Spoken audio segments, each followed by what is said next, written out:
श्रीगंगानगर में विधायक जयदेव बिहारी पर मारपीट और किडनैप का आरोप लगा है। डॉक्टर श्याम सुंदर अरोड़ा ने विधायक के खिलाफ इस्तगासे के जरिए मामला दर्ज कराया है। कोर्ट के आदेश पर कोतवाली थाने में केस दर्ज हुआ है। मामले की जांच अब सीआईडी की क्राइम ब्रांच करेगी।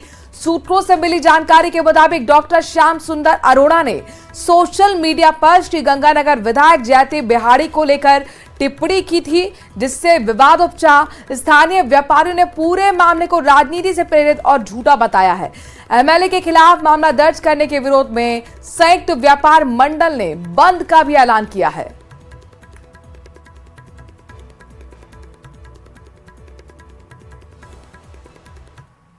अनूपगढ़ के घरसाना में नगर पालिका की मांग को लेकर आज से 2 दिन शनिवार और रविवार को घरसाना मंडी बंद रहेगी।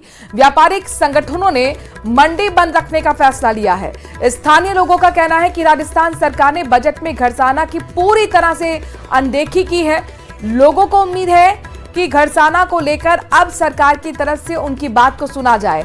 दरअसल घरसाना को नगर पालिका का दर्जा मिलेगा, ये पहले लोगों ने उम्मीद जताई थी। सरकार द्वारा सकारात्मक रुख नहीं दिखाने पर आंदोलन तेज करने की चेतावनी अब लोग दे रहे हैं। 2 दिन का बंद का आह्वान किया गया है पूरी मंडी का, और दिल्ली इच्छा है लोगों की नगर पालिका मिले, इसलिए पूर्णतः बाजार 2 दिन बंद रहेंगे। उसके बाद में अगर सांकेतिक ये मतलब एक इशारा किया गया है सरकार को कि ये किसी भी हद तक जा सकता है आंदोलन, और जनरल स्टोर, किराना यूनियन, मनियारी, होटल, जो भी अदर जितनी भी यूनियन है, सारा पदाधिकारी कल 7 से आज भी इकट्ठे होंगे और रोष मार्च निकाला जाएगा। घरसाना से बहुत छोटे छोटे कस्बे जिनकी आबादी 10,000 से भी कम होगी, उनको नगर पालिका बना दिया गया, जबकि घरसाना 45,000 से ऊपर की आबादी है। और 2008 के अंदर इसको एक दफ़ा नगर पालिका बना के उसको वापिस तोड़ी। इस शहर की, इस ग्राम की जनता के साथ में बड़ा मजाक किया। मैं ये समझता हूँ नगर पालिका अब जो घरसाना की है ना, तो कोई लग्जरी आइटम नहीं है, ये अति आवश्यक है। करौली में सोशल मीडिया पर हथियार के साथ फोटो अपलोड करना एक युवक को भारी पड़ गया। दरअसल पुलिस ने युवक को दहशत फैलाने के आरोप में गिरफ्तार कर लिया है। युवक हथियार के साथ फोटो अपलोड करने के बाद उसकी तलाश लगातार की जा रही थी कि तभी मुखबिर ने युवक के तुलसीपुरा गांव में रहने की जानकारी दी। पुलिस को देखकर युवक भागने गया, लेकिन पुलिस की टीम ने युवक को आखिरकार गिरफ्तार कर लिया। उसके कब्जे से एक अवैध देसी कट्टा 300 बोरा बोर बरामद किया गया है। पुलिस आरोपी से हथियार को लेकर पूछताछ कर रही है।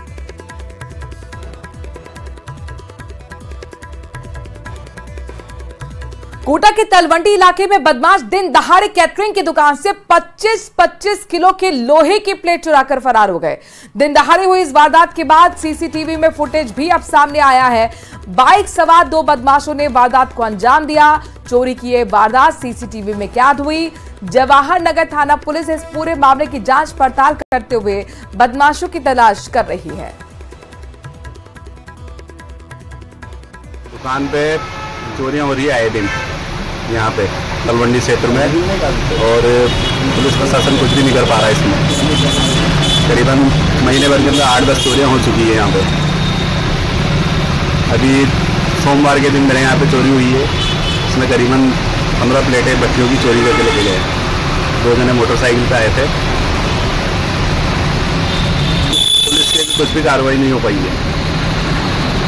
सीसीटीवी में चोर नजर आ रहे हैं चोरी करते हुए, प्लेटें उठाते हुए।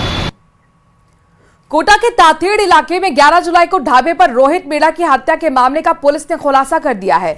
मृतक एक गैंग में शामिल था। पुलिस ने उसी गैंग के 5 बदमाशों को गिरफ्तार किया है। पुलिस ने बताया कि रोहित मीणा की गैंग का दूसरी गैंग से झगड़ा हुआ था। रोहित मीणा के साथियों ने फायरिंग की, लेकिन गलती से गोली रोहित मीणा को लग गई। पुलिस ने कैथून थाने के एसटी शीटर अन्या निवासी नरेन मीणा, मस्तराम मीणा और विजयन मीणा के साथ अक्षय मीणा और भौरा निवासी रंजीत उर्फ राजा मीणा को यहां पर इसमें बताया जा रहा है कि शामिल है। ये सभी नरेन के गैंग के सदस्य हैं।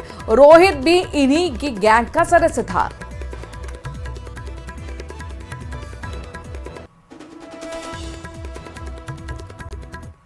अगली खबर अलवर से है, जहां पर रामगढ़ थाना पुलिस ने डकैती के मामले में फरार चल रहे हिस्ट्री चीटर को गिरफ्तार कर लिया है। हिस्ट्री चीटर वसीम जाखोपुर का रहने वाला है। पुलिस के मुताबिक 23 अप्रैल को परिवादी ने रामगढ़ थाने पर मुकदमा दर्ज कराया था। इसमें लिखा था कि हमारी फर्म की माइनिंग लीज मांदलाखोद गांव में स्थित है। इस पर हथियारों से लैस 5 बदमाश आए, सुपरवाइजर से मंथली मांगने लगे। जब उसने मंथली देने से मना कर दिया तो आरोपी ने हथियार की नोक पर सुपरवाइजर के जेब से नकदी और कीमती कागजात छीन लिए। पुलिस ने इस मामले में 3 आरोपियों को पहले ही गिरफ्तार कर लिया था।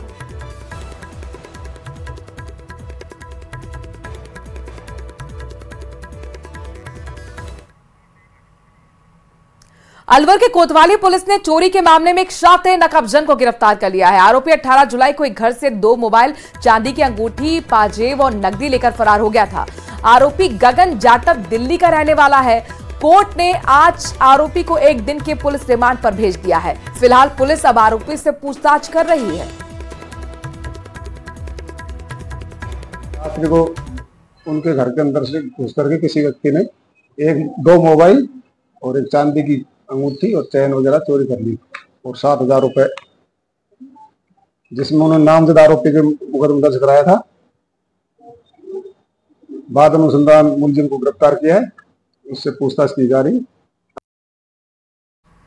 और नीट से जुड़ी इस वक्त की बड़ी खबर अपने दर्शकों को दे दें कि नीट यूजी परीक्षा के नतीजे घोषित कर दिए गए हैं। एनटीए ने सेंटर वाइज रिजल्ट अपलोड किया है। एनटीए ने वेबसाइट पर इस रिजल्ट को अपलोड किया है। सुप्रीम कोर्ट के आदेश पर सेंटर वाइज रिजल्ट अब एनटीए ने घोषित किया है। 5 मई को आपको बता दें कि एनटीए यूजी की परीक्षा हुई थी और अब यहां पर सेंटर वाइज रिजल्ट घोषित किया गया है, जिसका आदेश सुप्रीम कोर्ट ने दिया था। तो नीट यूजी को लेकर बड़ी जानकारी आपको दे दें। एनटीए ने सेंटर वाइज रिजल्ट अपलोड अपनी वेबसाइट पर कर दिया है। सुप्रीम कोर्ट के आदेश पर सेंटर वाइज रिजल्ट अब घोषित एनटीए की तरफ से किया गया है। 5 मई को नीट यूजी की परीक्षा हुई थी, जिसको लेकर लगातार विवाद चल रहा है। रीनीट की मांग की जा रही, कई याचिकाओं को लेकर सुप्रीम कोर्ट सुनवाई कर रहा है। अब यहां पर सेंटर वाइज रिजल्ट घोषित किया गया है। सुप्रीम कोर्ट के आदेश पर एनटीए ने अपनी वेबसाइट पर सेंटर वाइज रिजल्ट अपलोड कर दिया है। ईआरसीपी की तर्ज पर डब्ल्यूआरसीपी यानी कि वेस्टर्न राजस्थान कैनाल प्रोजेक्ट लाने की तैयारी चल रही है। डब्ल्यूआरसीपी में पश्चिमी राजस्थान के जिलों को शामिल किया जाएगा। इसकी डीपीआर तैयार की जा रही है और अंतरिम रिपोर्ट भी मिल चुकी है। जल संसाधन मंत्री सुरेश रावत ने विधानसभा में इसकी जानकारी दी। बीजेपी विधायक बाबू सिंह राठौर के सवाल के जवाब में जल संसाधन मंत्री सुरेश सिंह रावत ने कहा कि 10 फरवरी को साल 2023 के बजट में घोषणा की गई थी और इसी घोषणा के मुताबिक माही नदी को लूणी नदी से जोड़ने पश्चिमी राजस्थान नहर परियोजना की डीपीआर बनाए जाने के लिए मेसर्स वेकॉस लिमिटेड को वर्क ऑर्डर दिया था। इस परियोजना की फिजिबिलिटी रिपोर्ट बनाने के आदेश दिए गए। वेकॉस लिमिटेड ने इसकी अंतिम रिपोर्ट पेश कर दी है, जिसका तकनीकी आकलन किया जा रहा है। ओसिया से बीजेपी विधायक भैराराम सियोल ने डब्ल्यूआरसीपी की मांग को लेकर सीएम भजन लाल शर्मा को चिट्ठी लिखी है। सियोल ने लिखा है कि इस इलाके में सिंचाई का पानी समय की मांग है। इंदिरा गांधी नहर से बहुत कम इलाके को पानी मिल पाता है। अब ईआरसीपी की तर्ज पर डब्ल्यूआरसीपी का काम जल्द शुरू करना चाहिए। खबर धौलपुर से है, जहां पर सरमथुरा में एक सब्जी वाले के बेटे ने उसका सपना साकार कर दिया है। दरअसल रामवीर दिवाकर ने अपने बेटे को डॉक्टर बनाने का सपना देखा था, जिसे उनके बेटे मनीष ने पूरा कर दिया है। मनीष कड़ी मेहनत कर डॉक्टर बने और अपने माँ बाप का सपना पूरा किया। मनीष दिवाकर के डॉक्टर बनने के बाद जैसे ही पहली सैलरी आई परिवार वालों को उसने दी, वैसे ही परिजनों में खुशी का ठिकाना नहीं रहा। आज मुझे मेरी पहली सैलरी प्राप्त हुई और मैं बेहद खुश हूँ और इसका पूरा क्रेडिट मेरे मम्मी पापा को जाता है कि उन्होंने मुझे इतनी गरीब परिस्थितियों में पढ़ाया। अगर गरीबी की बात करें तो मेरे पापा सब्जी बेचने का काम करते हैं और क्योंकि उनसे और दूसरा काम होता ही नहीं है, मतलब क्योंकि उनकी फिंगर्स एक हाथ की पूरी फिंगर्स ही नहीं है। भरतपुर के बयाने में पूर्व सांसद रंजीता कोहली ने एक पेड़ मां के नाम अभियान के तहत पौधारोपण किया है। रंजीता कोहली ने राजकीय स्नातकोत्तर महाविद्यालय में सभी छात्र छात्राओं के साथ पौधे लगाए और पौधे लगाने और उनकी देखभाल करने की जिम्मेदारी लेने की अपील भी की। इस दौरान कॉलेज प्रबंधन समिति के सदस्य सहित तमाम स्टूडेंट्स भी मौजूद रहे। भारत माता की जय, भारत माता की जय। नरेंद्र मोदी जिंदाबाद, नरेंद्र मोदी जिंदाबाद, नरेंद्र मोदी जिंदाबाद, रंजीता कोहली जिंदाबाद, रंजीता कोहली जिंदाबाद, रंजीता कोहली जिंदाबाद। और अगली खबर आपसे जुड़ी हुई। दरअसल बिजली उपभोक्ताओं को एक बार फिर झटका लगने वाला है। घरेलू उपभोक्ताओं से एक बार फिर फ्यूल सरचार्ज की वसूली होगी। 200 यूनिट से ज्यादा खपत वाले उपभोक्ताओं को फ्यूल सरचार्ज देना होगा। उसकी छूट अब बंद हो गई है। पूर्ववर्ती कांग्रेस सरकार ने पिछले साल अगस्त में ये छूट दी थी। घरेलू उपभोक्ताओं के बिल में फ्यूल सरचार्ज छूट देने का आदेश जारी किया गया था। इस राशि का जो बजट का प्रावधान था मार्च 2024 तक ही था। अब सूत्रों के मुताबिक डिस्कॉम ने ऊर्जा विभाग से इस बारे में मार्गदर्शन मांगा था, जहां से मिले संकेत के बाद फिर से फ्यूल सरचार्ज वसूली की जा रही है। बिल में सरचार्ज की 61 पैसे प्रति यूनिट से गणना की गई है। 200 यूनिट से कम उपयोग पर अभी हालांकि छूट जारी रहेगी।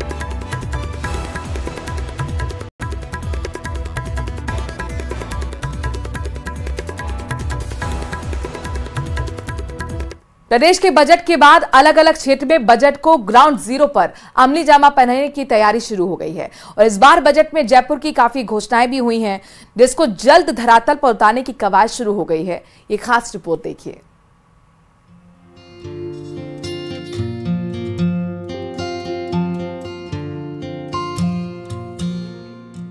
बदलेगा जयपुर, बढ़ेंगी सुविधाएं। जयपुर को वर्ल्ड क्लास बनाने की तैयारी।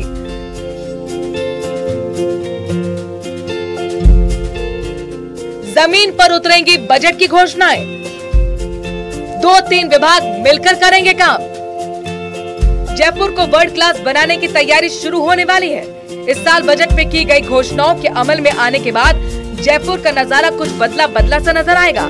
इस साल बजट में कोशिश की गई है शहर जयपुर को विकास के मामले में देश के टॉप 5 शहरों में शामिल कराया जाए। इसके लिए जिला स्तरीय समिति का गठन कर समन्वय का काम भी शुरू कर दिया गया है, जिसमें ये समन्वय समिति इस बात पर फोकस करेगी कि कभी समन्वय के अभाव में कोई काम रुकना नहीं चाहिए। कई अहम घोषणाओं के समन्वय पर काम शुरू। जिला प्रशासन स्तर पर साप्ताहिक होगा रिव्यू। जिला प्रभारी सचिव स्तर पर 15 दिन होगा रिव्यू। मंत्री स्तर पर हर महीने किया जाएगा रिव्यू। जयपुर से जुड़ी 21 घोषणाओं पर खास फोकस। योजनाओं से जुड़े अधिकारियों से ली जाएगी रिपोर्ट।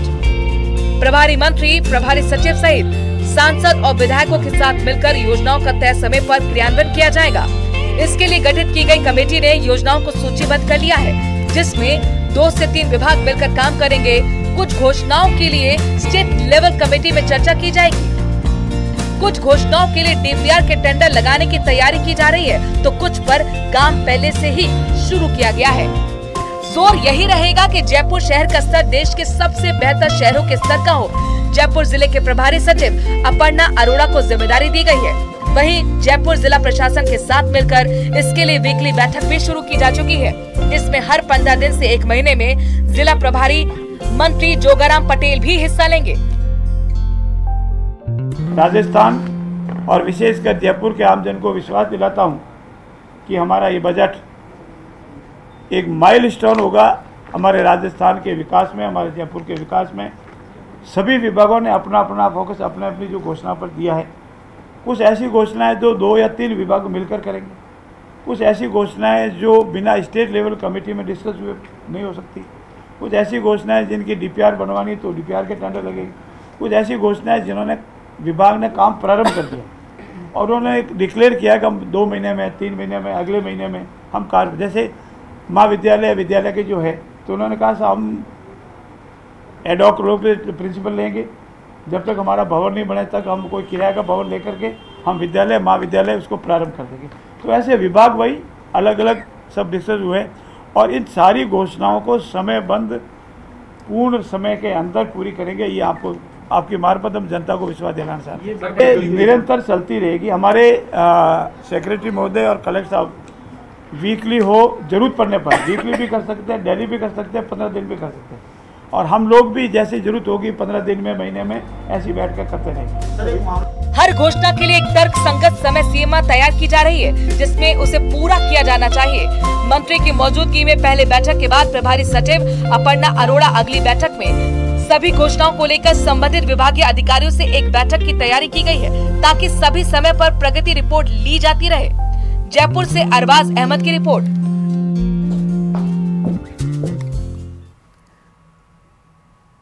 यूपी के डिप्टी सीएम ब्रजेश पाठक ने नेटवर्क 18 के प्रोजेक्ट 13 मुहिम का समर्थन किया है। उन्होंने कहा कि जिस ढंग से जंगल और पेड़ काटे गए हैं, उसकी भरपाई करने और पर्यावरण को बेहतर बनाने के लिए और भी ज्यादा पौधे लगाने की जरूरत है।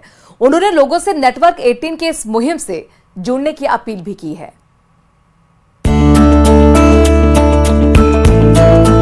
जब तक हमें पेड़ों की संख्या आवश्यकता के अनुरूप नहीं होगी, जिस ढंग से जंगल कटे हैं, जिस ढंग से मानव समाज ने विस्तार किया है, जिस ढंग से सड़कें बनी हैं, हम कह सकते हैं कि पेड़ों की संख्या लगातार कम हुई है। और उतनी बड़ी संख्या में पेड़ हम अभी लगा तो पाए हैं, लेकिन उन्हें जीवित रखने में पूरी तरह से सफल नहीं हो पा रहे। अब धीरे धीरे जिस ढंग से हम प्रगति कर रहे हैं अपने पर्यावरण के प्रति, हमने दूरी बना ली है। मैं प्रदेशवासियों से अपील करता हूं कि नेटवर्क 18 की मुहिम से छोड़ करके 1113 को सफल बनाएं। श्रीगंगानगर से इस वक्त की बड़ी खबर, जहां पर सूरतगढ़ में NH62 के हिंदौर टोल प्लाजा पर ट्रक ऑपरेटर्स ने धरना दिया है। पूर्व घोषणा के तहत ट्रक ऑपरेटर्स एसोसिएशन ने धरना लगाया है।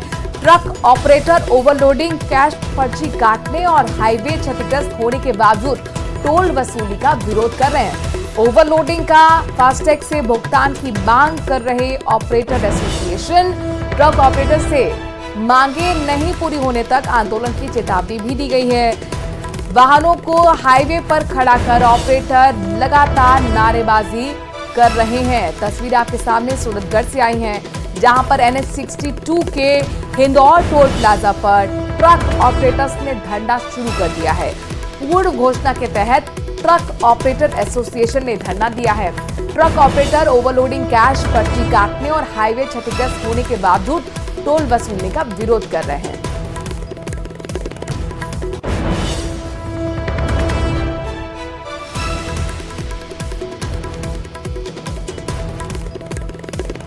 तो ट्रक ऑपरेटर्स की तरफ से टोल प्लाजा पर लंबा चौड़ा जाम लगा दिया है। तस्वीरें आपके सामने हैं। दरअसल सूरतगढ़ की तस्वीरें हैं NH62 पर। श्रीगंगानगर से बड़ी खबर, जहां पर हिंदौर टोल प्लाजा पर ट्रक ऑपरेटर्स ने धरना देना शुरू कर दिया है। साफ तौर पर यही मांग की जो ओवरलोडिंग, कैश पर्ची काटी जा रही है, हाईवे क्षतिग्रस्त है, बावजूद इसके टोल वसूलना गलत है और इसका ही विरोध करते हुए अब यहां पर धरने की तैयारी ट्रक ऑपरेटर्स की तरफ से। ओवरलोडिंग का फास्टैग से भुगतान की मांग कर रही ऑपरेटर एसोसिएशन। ट्रक ऑपरेटर्स ने अब मांगे पूरी नहीं होने तक आंदोलन की चेतावनी भी दे दी है। वाहनों को हाईवे पर खड़ा कर ऑपरेटर नारेबाजी कर रहे हैं। तो श्रीगंगानगर के सूरतगढ़ के NH62 से तस्वीर आपके सामने है, जहां पर टोल प्लाजा पर ट्रक ऑपरेटर्स ने धरना देना शुरू कर दिया है। भिलवाड़ा पुलिस ने शहर में 5000 के इनामी बदमाश को निकाला। जुलूस शहर के मुख्य मार्ग से होते हुए महात्मा गांधी चिकित्सालय ले गए। अपराधियों में भय और आमजन में विश्वास का संदेश देने की इसके जरिए कोशिश की जा रही है। रॉयल्टी विवाद में जानलेवा हमले का मुख्य आरोपी है मनीष जाट। सीओ सदर ने पुलिस बल के साथ बाजार से जुलूस निकाला। आमजन के बीच में लगातार अब पुलिस के इस कदम की सराहना हो रही है। तो 5000 का इनामी बदमाश अब जो पुलिस के चंगुल में आया है, इसका देखिए किस तरीके से चौक चौराहों से, बीच बाजार से जुलूस निकाला जा रहा है। दरअसल इस तरीके के जुलूस के जरिए आम लोगों के अंदर संदेश देने की कोशिश होती है कि कानून का राज अभी भी कायम है और अगर कोई अपराध की दुनिया में कदम रखेगा या अपराध करेगा तो उसकी खैर नहीं है।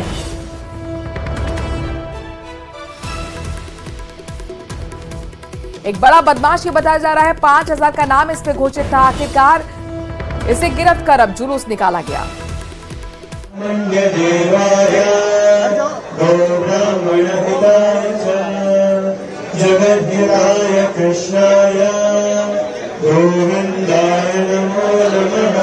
गौ सेवा करते हुए मुख्यमंत्री की तस्वीरें आपके सामने हैं।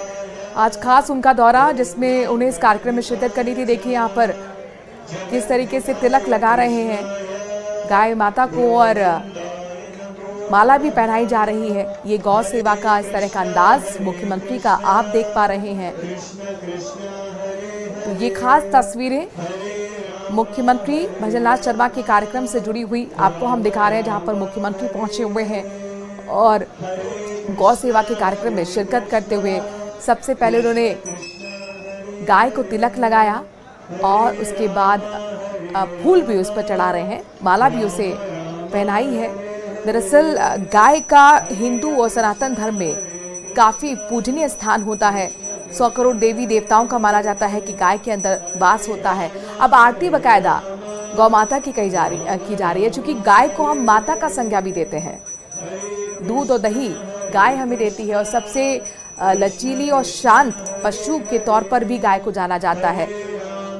हिंगोलिया गौशाला में इस वक्त मुख्यमंत्री की मौजूदगी, जहां पर उन्होंने गाय माता की पूजा अर्चना की, आरती की, फूल चढ़ाए, माला चढ़ाई, तिलक लगाया और ये आरती की तस्वीरें हैं।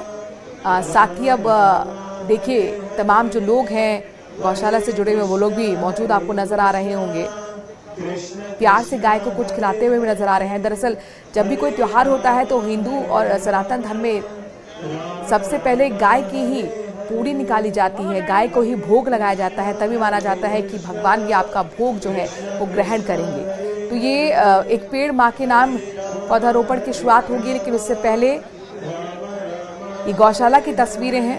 हिंगोलिया ये गौशाला है जहाँ पर गायों की पूजा करते हुए आपको मुख्यमंत्री भजनलाल शर्मा नजर आ रहे हैं। अपने हाथ से उन्होंने गाय को घास भी खिलाई और अब ये आगे उनका कारवा पड़ रहा है।